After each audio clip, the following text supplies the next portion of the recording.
Hello everyone, in this video I'll be showing you how you can fix your Steam overlay not working. So first what you need to do is you need to make sure that the Steam overlay is enabled from the Steam settings. We'll open up the settings and here we'll go into in-game and right here we'll click this to enable the Steam overlay while you're in-game.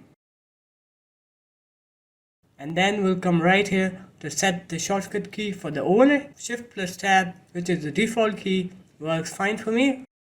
So I won't change the key, but you can set it to anything you like.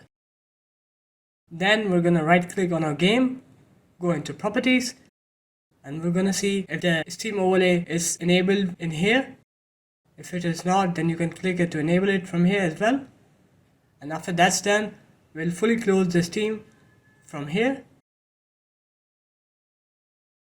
And then we'll open it up and that should fix your issue. But if your Steam overlay still does not work, then what you can do is right click on your game, go into properties, go into installed files, and then verify integrity of game files. That is the last resort to fixing this overlay issue. So if this guide helped you, then leave a like, comment and subscribe to the channel, and I'll see you in my next one. Peace.